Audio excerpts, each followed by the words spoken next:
सुबह के 6:20 हुए हैं।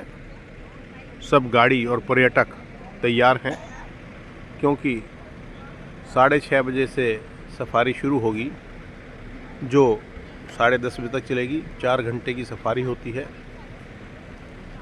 और वो फटने के साथ ही यह सफारी शुरू होती है क्योंकि अंधेरे में वन्य जीव जंतुओं के सामने नहीं जाया जाता। दोपहर को 1:30 से 5:30 तक सफारी चलती है। 5:30 बजे अभयारण्य से बाहर हर ड्राइवर को, हर पर्यटक को निकलना आवश्यक है। बाहर का मतलब ये कि वो जहाँ ठहरा है उसको अपने गंतव्य तक पहुँचना ज़रूरी है। आज तीसरा दिन है। हम ठहरे हैं ढिकाला फॉरेस्ट रेस्ट हाउस में। ये 1936 में बनाया गया था। अब यहाँ पर 20 के आसपास कमरे हैं,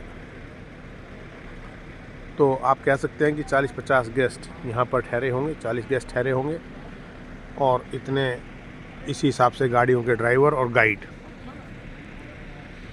तो ये बिल्कुल जंगल के बीचों बीच है। थोड़ी व्यवस्था खाने पीने की भी यहाँ ठीक है और ये गेस्ट हाउस बुक करने के लिए ऑनलाइन बुकिंग करानी होती है, जिसके पैसे ऑनलाइन जाएंगे, लेकिन बुकिंग के लिए काफ़ी लंबे समय तक वेटिंग चलती है। इस गेस्ट हाउस की 45 दिन पहले बुकिंग करानी होती है। लोग लंबे समय तक इंतज़ार करते हैं कि कब उनका नंबर आए, क्योंकि जंगल के बीच रुकने का आनंद ही कुछ अलग है। वो फटने की तैयारी में है और हम निकल पड़े हैं सफारी के लिए। जैसा कि ड्राइवर सुनील ने बताया कि अब सुबह सुबह जानवर पानी पीने के लिए निकलते हैं, इसलिए उनको देखा जा सकता है।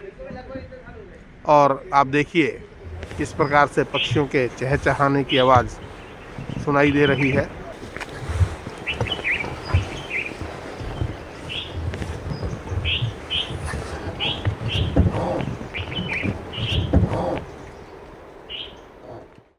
और चारों तरफ प्राकृतिक वातावरण, साथ में नदी की कलकल, हिरणों का झुंड जो हल्की हल्की गुनगुनी धूप में घास खा रहा है। एक साथ कम से कम 50 हिरन यहाँ पर होंगे, जिनमें छोटे बड़े हर साइज के हिरन हैं।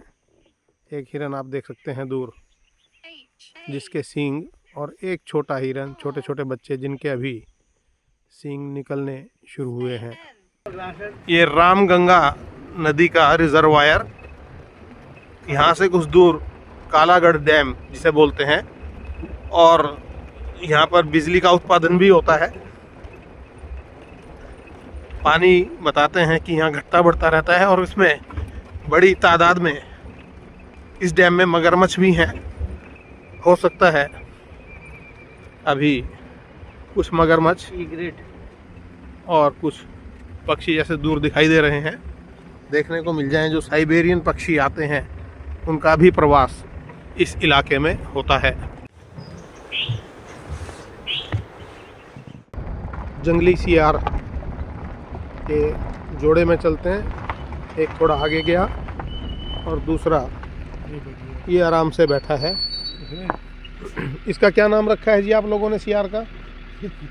ये सिकंदर जान। यहाँ पर सब जानवरों के नाम रखे गए हैं। ये एक पेड़ गिरा हुआ है, साथ में ये सामने आप जो देख रहे हैं डिज़ाइनदार मिट्टी का ऊंचा सा, ये दरअसल दीमक का घर है। जगह जगह जैसे पेड़ टूटे हुए हैं तो टूटे हुए हैं, उनमें दीमक लगी है, दीमक के घर बने हुए हैं। दरअसल हमने हमेशा से सुना है कि प्रकृति न्याय करती है, प्रकृति संतुलन बनाकर रखती है। यह बात अपने आप में सही है, क्योंकि जो दीमक के जो घर हैं इनमें दीमक हैं, इनसे मिट्टी पैदा होती है। जो मिट्टी बह जाती है वो यहाँ पर रुकती है, दीमक को भालू, बंदर और लंगूर खाते हैं, यानी कई प्रकार के पशु पक्षियों का ये भोज्य है। इसी प्रकार प्रकृति एक संतुलन को बनाकर रखती है और इसीलिए वन्य क्षेत्र में जो संरक्षित क्षेत्र हैं वहाँ पर मानव को किसी भी प्रकार की दखलंदाजी की अनुमति नहीं है। सरकार की तरफ से मात्र कच्ची सड़कें थोड़ी बहुत बनाई गई हैं, या केवल अगर सड़क के बीच में कोई वृक्ष गिर जाता है तो उसको उठाकर साइड में कर दिया जाता है। कुल मिलाकर देखा जाए तो आधुनिकता और भौतिकता के इस दौर में हमने प्रकृति की अवहेलना की है, प्रकृति को भुला दिया और उसी का खामियाजा मानव को भुगतना पड़ता है, बीमारियों के रूप में या अन्य कठिनाइयों और तकलीफ़ों के रूप में। कुल मिलाकर इस वीडियो का एक सार है कि प्रकृति के जितने नज़दीक रहेंगे उतने स्वस्थ और खुशहाल रहेंगे, क्योंकि प्रकृति खुद न्याय करेगी, खुद संतुलन बनाएगी, खुद सारी चीज़ों को सही रखेगी। तो दोस्तों, आपने 3 दिन हमारे साथ जिम कॉर्बेट में जंगल सफारी का आनंद लिया। हमने आपको दिखाया कि जंगल की लाइफ और जीवन कैसा होता है।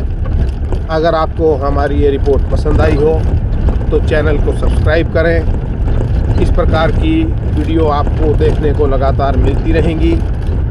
लाइक करें और शेयर करें। फ़िलहाल मुझे दीजिएगा इजाज़त। जिम कॉर्बेट से अतुल सिंघल।